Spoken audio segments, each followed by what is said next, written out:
Welcome. On our bench today is a family heirloom. A friend of mine reached out and told me her husband Eric is retiring in early 2024, and his grandfather used to own this watch, and she thought it would be really nice if we could get it up and running again. It's been sitting in a drawer for many years. It's in Illinois, and it looks like it's a key set watch. It's quite large. I think they refer to this as an 18S. So if we can get the back opened. Yeah. Okay. We have a dust cover. It's also a key wind as well. I assume that this is the key. We'll check that later.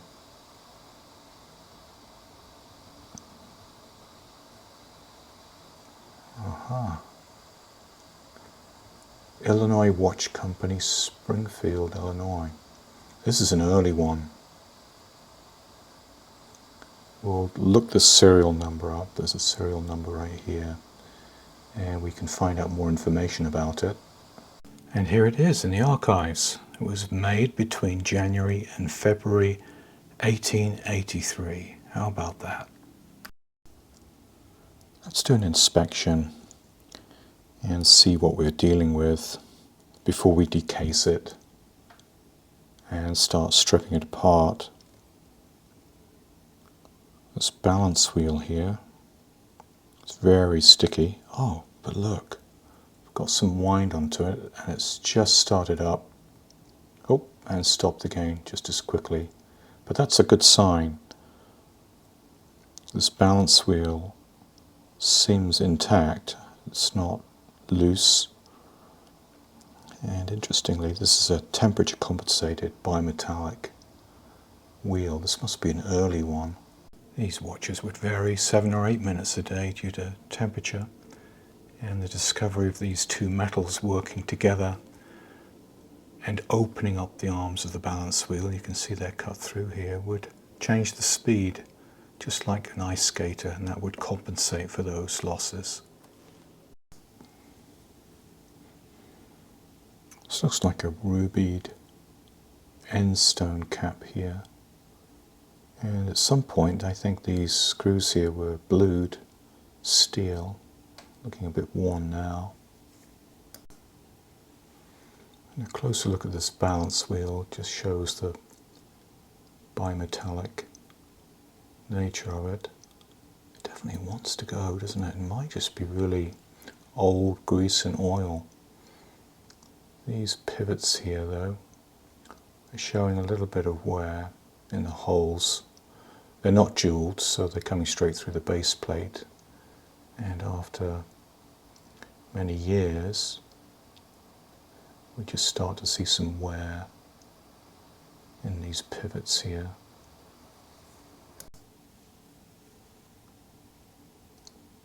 Yeah, if I just move our balance backwards and forwards, you can see the movement on that pivot there in the plate.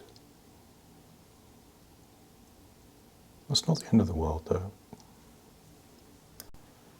This hairspring is a delicate part, and we've got this arm here. See the movement? That should be a rigid part. There's something not quite right here at the end of the hairspring.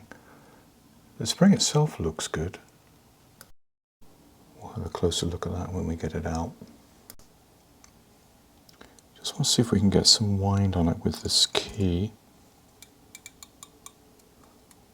Yeah, a little bit. Okay, but still no life from the balance wheel there. This is a mineral glass crystal. And it just has some damage from love over the years. We could try polishing it with diamond paste. If not, it may need a replacement. Oh, oh look, it started up again. That's interesting. That's a good sign. I have a little bit of damage here on the dial, and possibly some cracking here at 6 o'clock.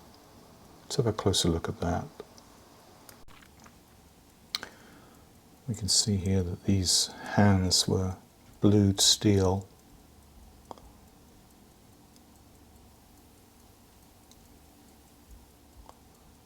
And there's our split. Not too bad actually for an enamel dial. Just one area. And this one here, little chip out of the bottom. I think there's one on the other side too. But overall, this is in good shape. There's a very fine crack there. That's pretty common from these sub-dials.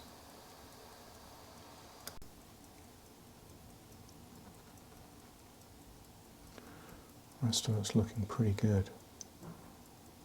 Just needs a clean.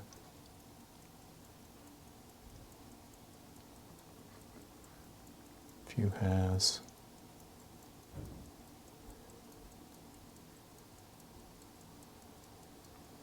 Okay, let's get this decased.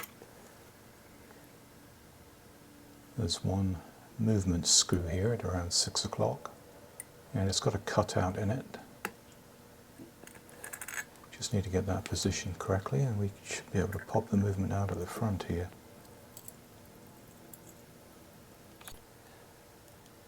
I'm going to use this plastic sheet here to protect the dial as we take the hands off.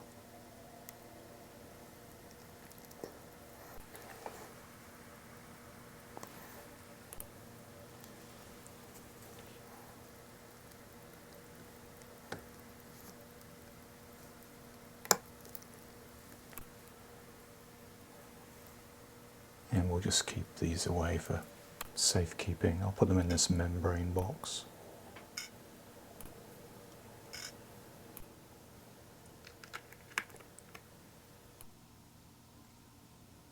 There's a protective ring here around the movement. If I can just get this worked off, we can get access to the dial feet screws.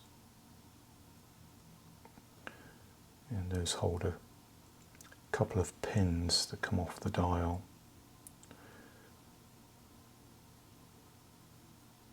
And we can just see one of them here. I'm not going to take the screw out, just loosen it. And you can see the dial pin that's attached to beneath there. We'll undo the other one as well. Oh, that's missing. Interesting. Okay, well, there's actually 3 on this watch anyway, so I guess 2 out of 3 will secure the dial for us anyway. Just going to very gently leverage this dial up, being very careful with the enamel here. We don't want to crack it.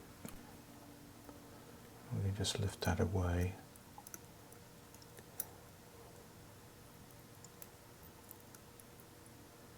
There we go. And this is the back of our dial. Looks pretty good, except the sub-dial has lost some of its enamel or glue or whatever they use at the back there to secure it.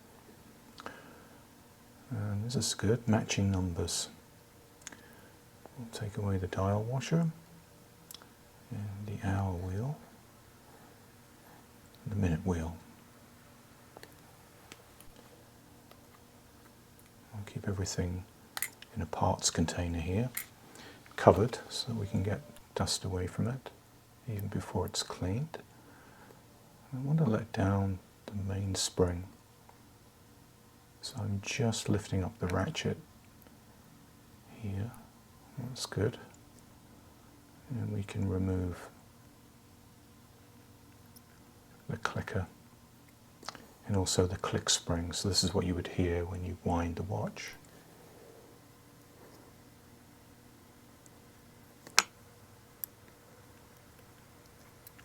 And this is spring loaded, so we need to be a little careful. I think it might just come away.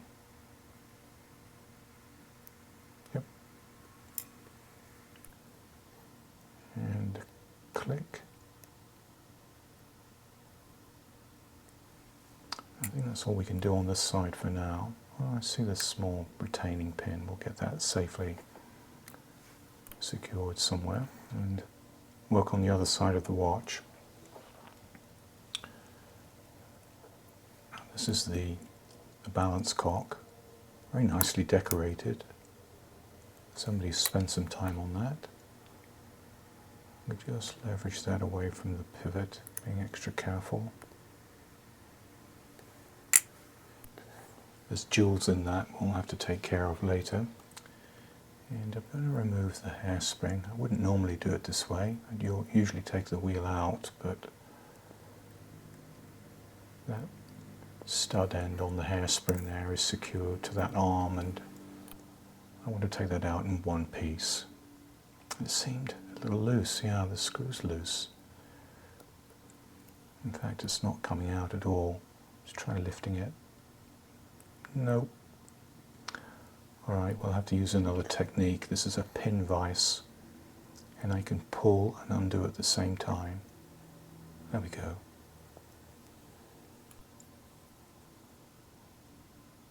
And our balance wheel.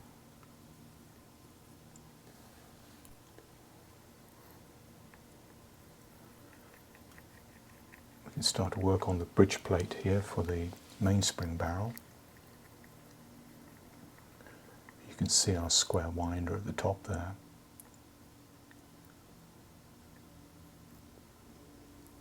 This will give us the access to the barrel underneath. A little sticky. And that contains the mainspring inside, and we'll take that out in a little bit.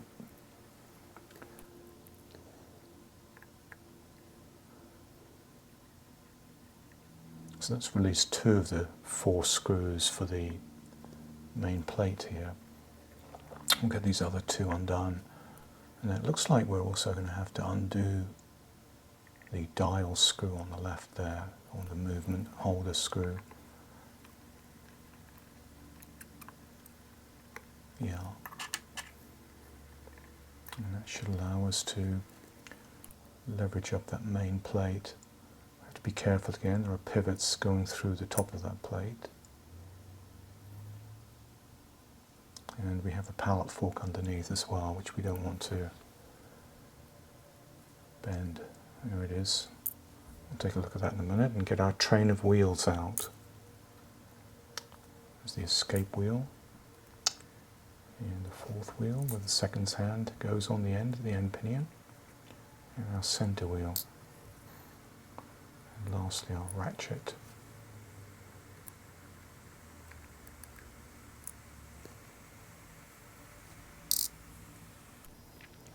And a couple of small centering screws here. I'm not exactly sure what these do, but we'll take these out as well for thorough cleaning.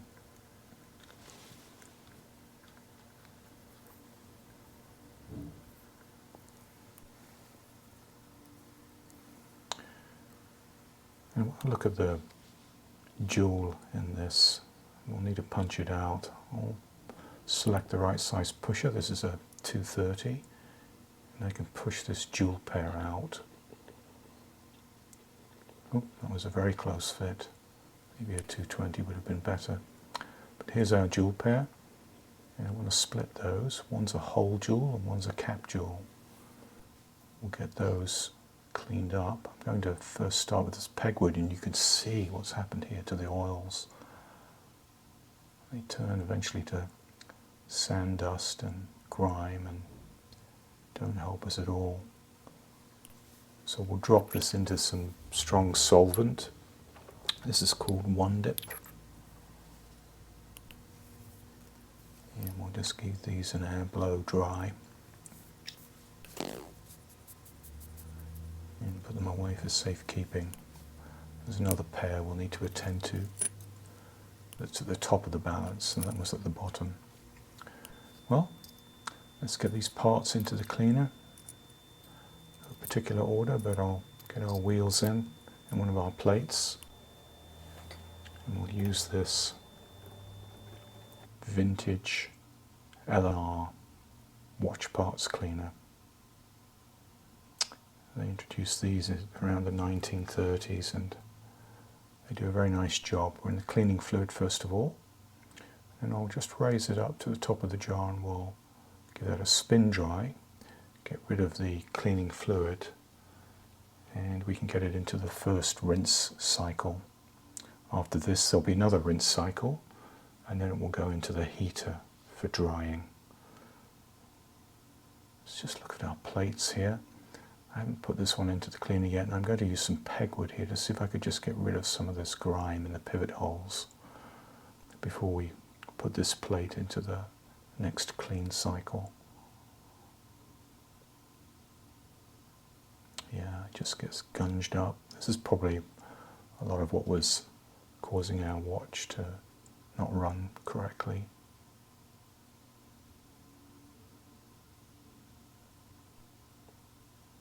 This is good. Matching number on the balance wheel as well. And we've got quite a bit of dirt here to remove. And our pivots. Yeah, dirty, but they look in good shape. We're not missing a pivot end, which is great. We don't have to repivot this balance. And the impulse jewel looks okay as well.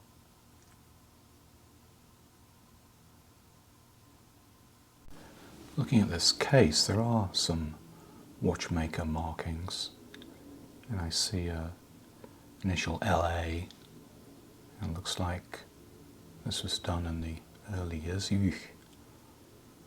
Some horribleness as well. And we've got a loose hoop here. Let's get this crystal out. I want to see if we can get that polished up or replaced. I want to open this barrel and see if we can get the mainspring out. Oh, my normal technique isn't working, so let's see if we can just leverage up the cap. Okay. Well, this looks like an old style blue spring. We'll just pull the arbor out and then see if we can feed this out carefully. And I want to try and use my fingernails at the side here to avoid it springing out. It's not playing happily with me here though. Well, let's keep working at it. A little bit at a time. Are you going to come out of here? Oh, a little too quickly. I was trying to avoid that. Well, a little bit of a cone shape to this, but we'll look closely at it. Meanwhile, we'll put some attention on this case, and my approach to this is really to give it a good clean, but retain the patina, the history of the case and the dings and things. I think just add to it. So I've put it through the ultrasonic a few times to get rid of the majority of it, and then I'm using a very light flitz polish here just to clean off the remains of it, and it's coming up rather nicely.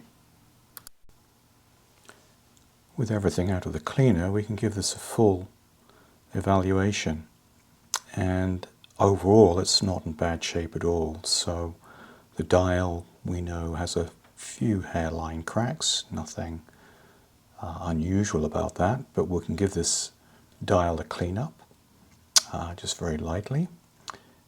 And our crystal, though, that got scratched up pretty badly, and I think we could try a grind diamond paste on this and see if it comes up. If not, we may want to replace that crystal. This mainspring, it's okay. We do have this cone shape here, which is a little bit concerning, but I think we'll get this cleaned up and oiled, and perhaps we can reuse that. The hairspring had this loose retaining screw which might need retapping, but the spring's good. This case came up really nice. The only thing I think I want to give some attention to is this hoop here, which is too loose. There should be some stiffness in that. Our train of wheels is all in good shape. This is our pallet fork. The jewels look good.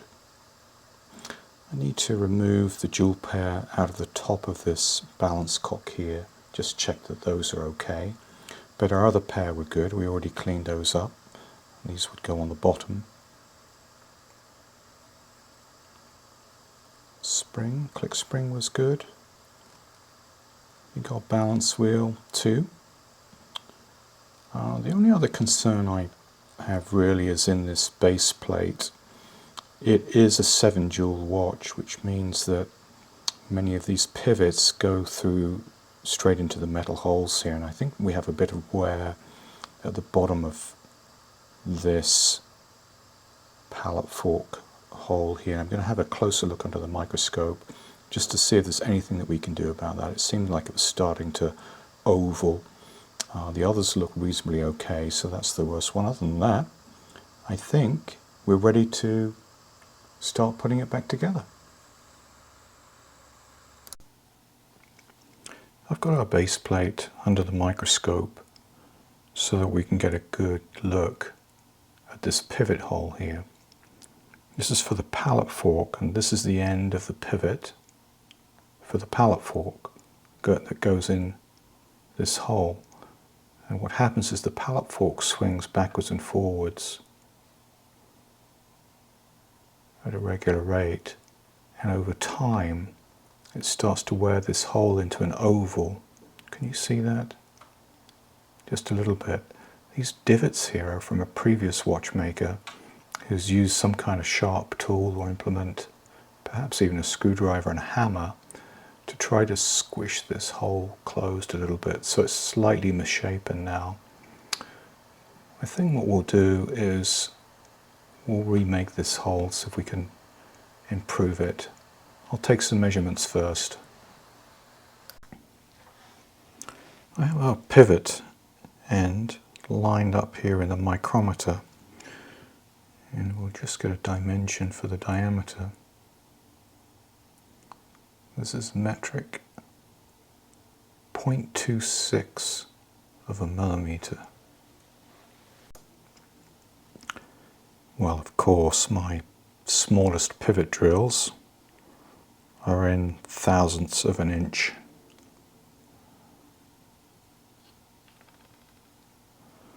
At 39.4 thousandths per millimeter, as I recall. And we want a little bit more room for our pivot, so we'll need a thousandth-ish either side. 0.26 of a millimeter. I calculate that we need a number 12. 12 thousandths of an inch. That should work.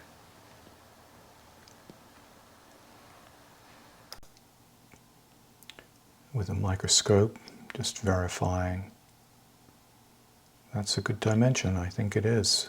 We've got a hair either side of the pivot here for our pivot hole drill. I also want to measure the depth of this pivot hole. So we'll start with the base plate at 80, and I'm metric here on my micrometer, just using the jeweler here. We'll go down into the hole, and I'm at 0.01, so about 0.21 of a millimeter depth. Okay, time for some stakes from our staking set. Oh, what a choice. So I'm looking for a couple of rounded stakes, and I want to push the brass both sides. I want one underneath and one on top. These two should do, this one.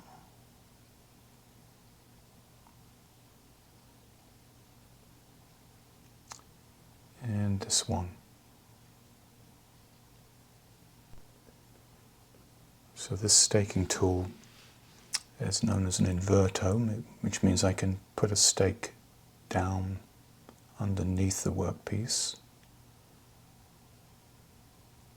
and then one on top, so we can work the hole from both sides.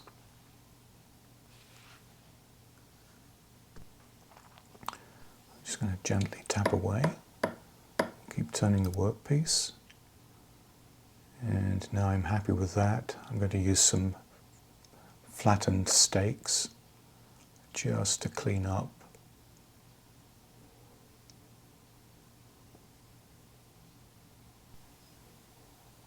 Just clean up the hole a little bit.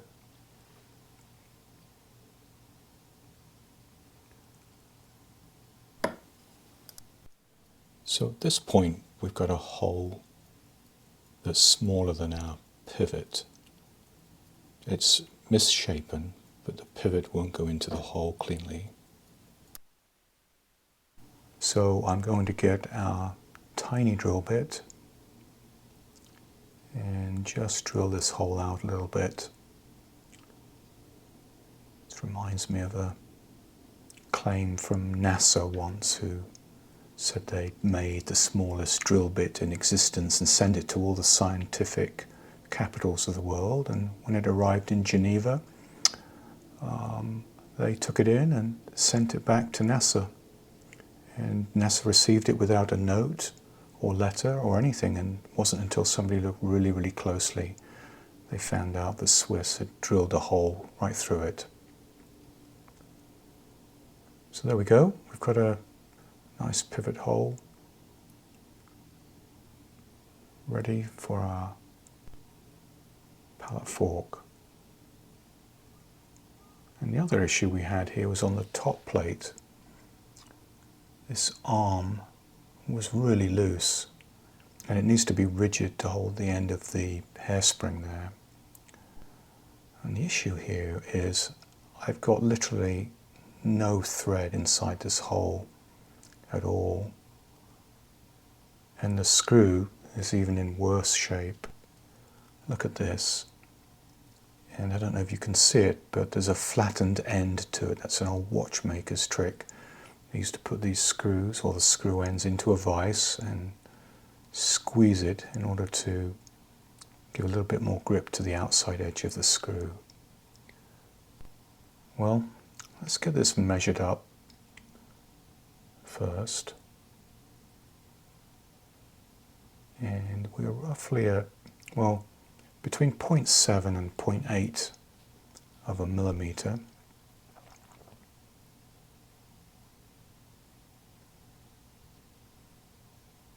I'll want to find a bit or a tool tap here. We've got the screw plate and our taps. I'll get the plate out of the way and then we can pull up the taps, but I'm looking for one that's going to be above 0.7, so 0.8 millimeter. And I know these start at 0.7, so that'll be the second one in here. We'll try that. Let's see how that compares under the microscope.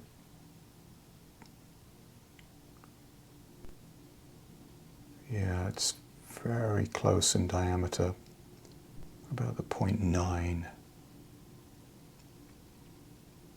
Well, that's probably a little bit too large. I think we'll start with the 0.8 and just see if we can re-tap a hole. I'm going to go through the same process with our stakes just to close that hole down a little bit, and then we'll tap it.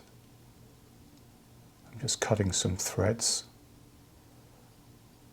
using the tool here. It's in my pin vise.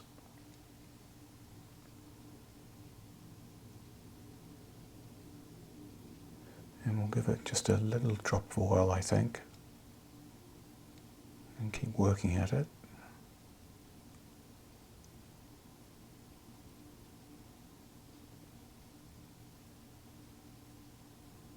I'm just doing this by hand, so trying to be as perpendicular, as straight as possible.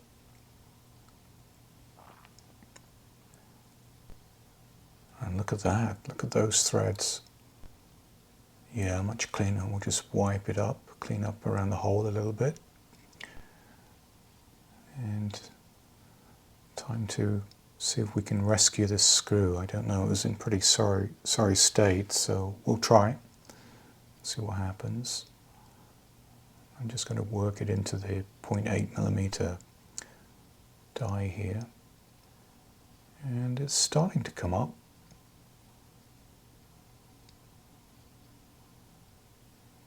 I'm getting a little bit of grip out of it. Okay, well let's take this out and look under the microscope, and that's not too bad. Well, there's only one thing to do here. That's to try it. And we'll do a medium tightness and just check our arm. See if there's any movement at all. Oh no, that's quite firm. That's moving the whole plate, and if I push down, that's good as well. Alright, I'm happy with that. And then we had this hoop on the case that needed some attention. I've got a hoop tightener here with brass inside that won't mark the hoop. We can just work that a little bit. That's much better. Onto our mainspring. And I'm still questioning whether to keep this, but I've cleaned it up. I'm just going to give it a really light coating of oil using this wax paper here. See, it's got that conical shape to it, and it really should be flat. But we'll choose the right part for us to load the spring, and we'll wind that in.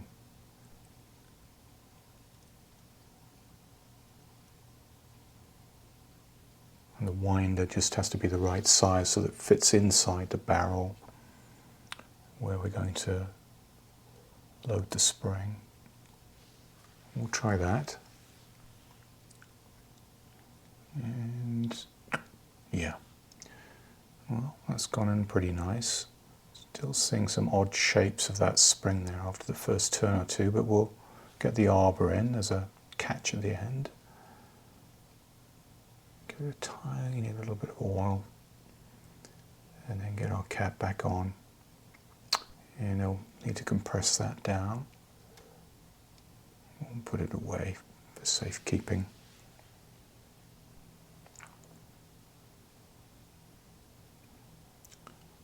So let's get these wheels out. They've been in the cleaner. I want to give them a good inspection and make sure they're good. Checking all of the gear teeth and the pivots, especially at the ends. These look quite good. The center wheel. Not so happy with this. Do you see this? It's got some scoring. So we'll put that into our J-Cot pivot polisher and see if we can just burnish that side that had the scoring. This comes from the Canon pinion. That is a friction fit on that side. That's much better. We can make use of that. So let's continue with the rebuild. We had these centering screws on each side.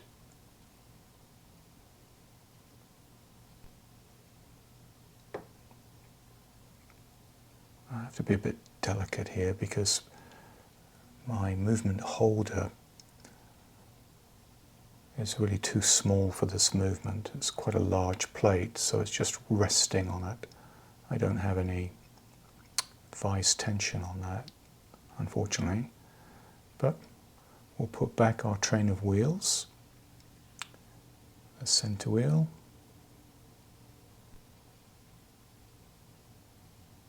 and the fourth and the third wheel. And then we had our escape wheel, the funny shaped one.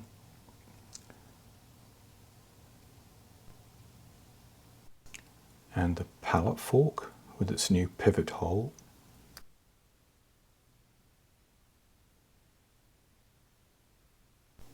Alright, we'll need to put this back together, and I've got the jewel pair here, and they need to get screwed down, and we'll give them another clean.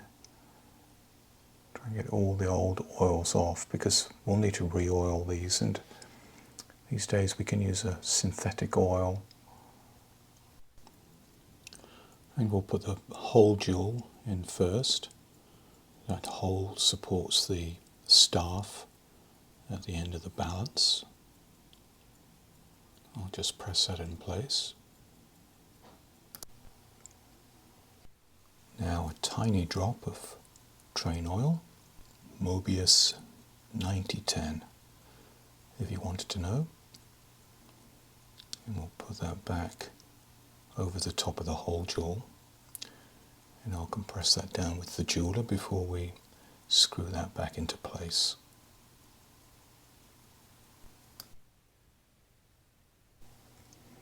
Okay, time to put our jewel holder back under the plate. Working with the plate upside down here, and it's got a holding screw, but I think we'll just position this down onto its pins first of all, and then we can screw it down. It needs to be centered very accurately so that the balance staff goes in through that hole jewel. Now we can put the other part of the main plate back. And I need to be very careful here. All of those pivots have to go through their respective holes. And so I don't want to tighten this down too much at this point until we get the pivots aligned. We'll just work these gears until each one slots into place. And then I can start to tighten it down one turn at a time. Keep working it. This one's the center wheel. Yep, that went in. That's it. Check they're all good. So back in with our mainspring barrel.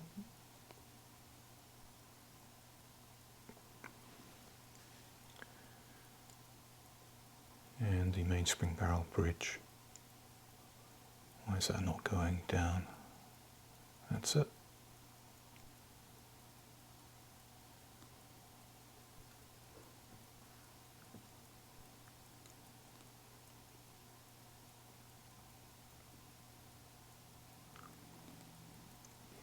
In order for us to be able to put some tension on the main spring, we'll need to rebuild the click against the ratchet. So I'll put a little bit of grease on this post. And then our click has a lever and a small spring.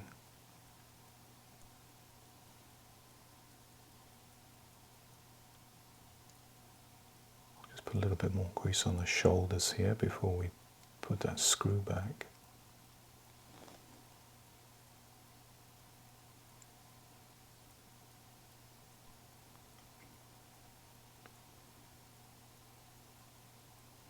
And I've left the spring bar on the other side of the post here. We'll get it tightened down most of the way. And I'll add a little bit more grease here where metal is touching metal. Now we can put some wind on. And just check that our pallet fork is snapping backwards and forwards. Nice. So let's look at rebuilding this balance. I want to put the collet back roughly where it was on the balance wheel. We'll get that seated down and I'll make some adjustments for good timekeeping later. Just get these hairs out of the way.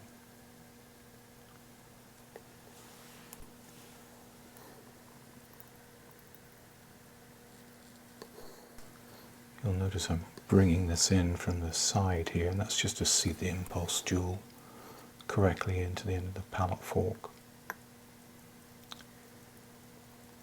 And our new hole and screw is holding up nicely. That's giving us a really solid arm.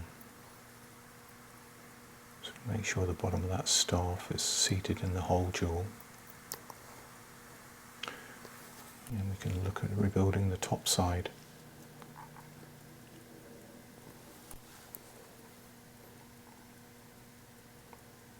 a little bit of oil, a bit more. And then just as before,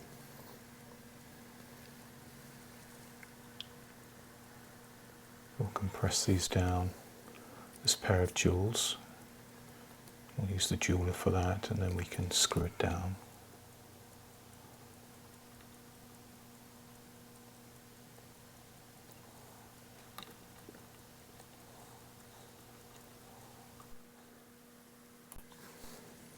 Just need to put these two tiny screws back, and this will hold our jewel pair in place.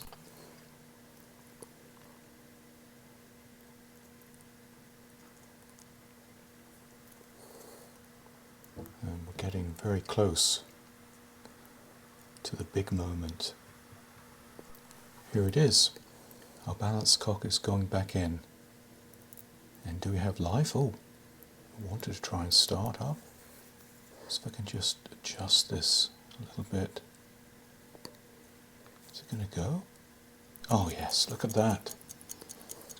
Definitely one of the best moments in watchmaking, to see that balance start up again. And it's looking pretty healthy.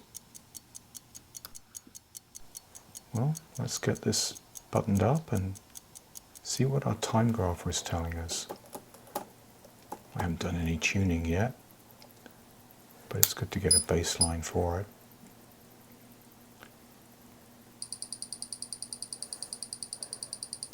Okay, well, we've got some things to take care of here. We're obviously running quite slow, but the beat error as well. Prefer 2 milliseconds or 1 millisecond at least on that. And amplitude's a bit low. We'd like to see 200 degrees. So let's get our regulator arm in.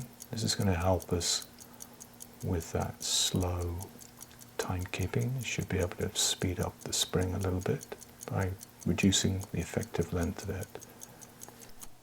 And I'm going to put a little bit of jewel grease on the exit jewel of our pallet fork and let it run round 4 or 5 times. Stop it and load a little bit more grease on.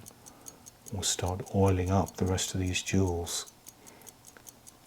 Oh, they're not jewels, are they? This is a 7 jewel watch, so we don't have jewels here. We're straight into the plate. As we get to our center wheel, the oils are getting slightly thicker. This one's back to a D5 because that pivot runs much slower.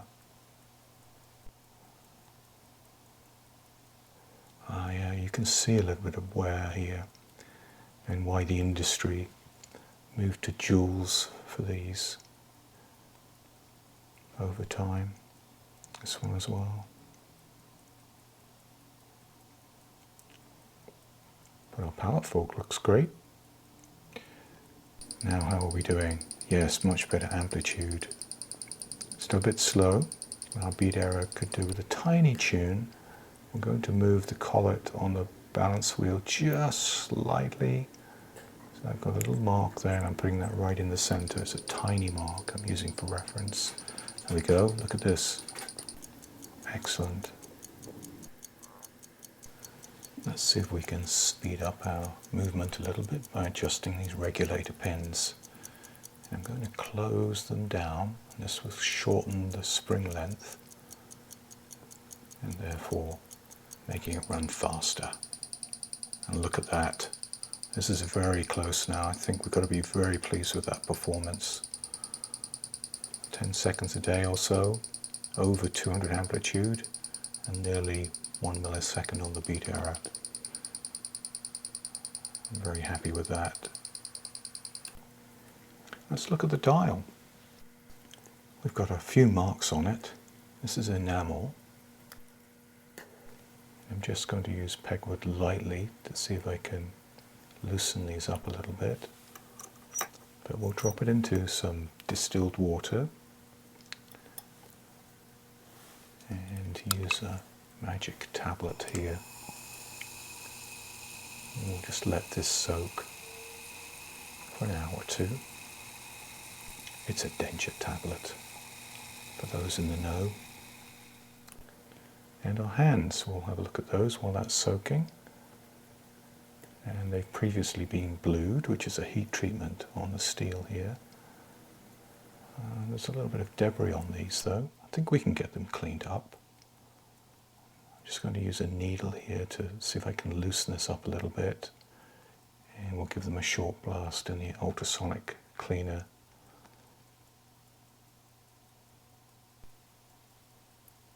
These could be re-blued, but I think it's nice to keep the patina as it is. Those came out really nicely.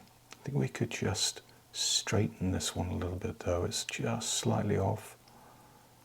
So we'll use a couple of pairs of tweezers here, brass, to make sure we don't cause any damage. And we're just going to twist this slightly to get it straight. And our watch dial is ready to come out. I'll give it a rinse down.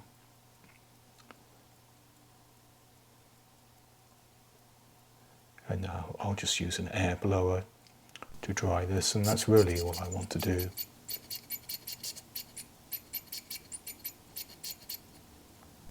No cracks in that I can see, except for the bottom there, the ones that we found earlier at the beginning, but it's come out nice.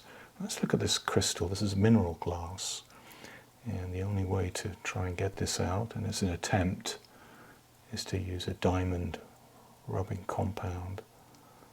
We'll try this first of all. This is a 5 micron.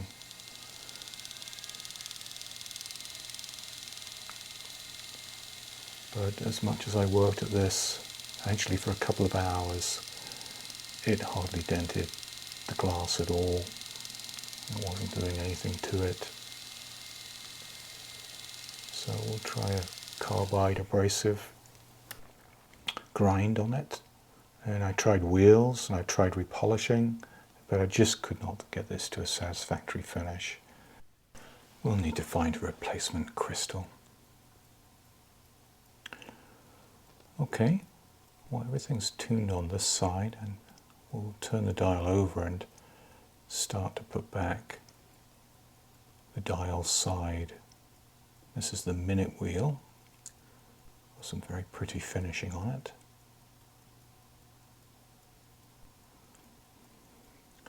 And the cannon pinion.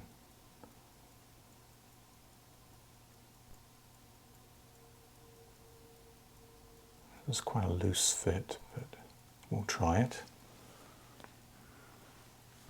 I need to put the hour wheel on top. In the dial washer. We should be able to return a nice clean dial. There are a couple of dial screws on the sides here we just need to take care of. We can put our hands back. I'll start with this hour hand, which fits onto the hour wheel underneath. I'll use my Delran tweezers for this because my hand presser is too small for this size pocket watch. On goes the minute hand, and finally the seconds hand.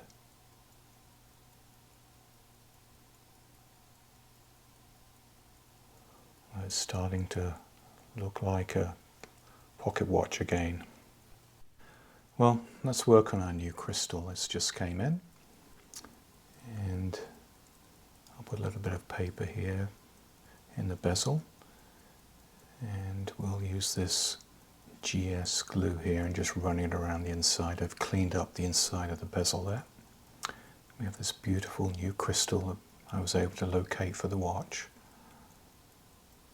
We'll get that put into place here and just get that under a little bit of tension with these elastic bands and let that cure for about 24 hours.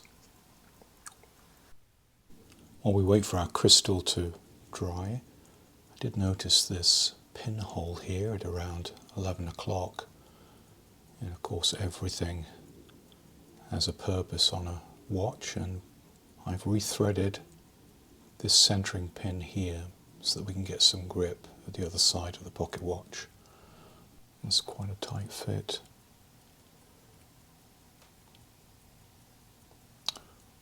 But once it goes in, it's good. And we'll just put back the case screw, and that will get everything cinched up nicely.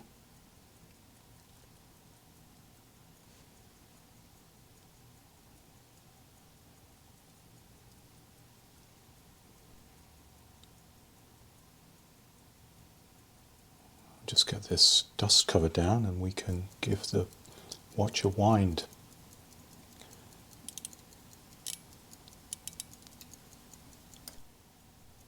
Well, we're coming towards the end of this restoration on this beautiful old timepiece, and it's looking fantastic with its new crystal in place. I hope that Eric is able to enjoy his grandfather's watch for many years to come.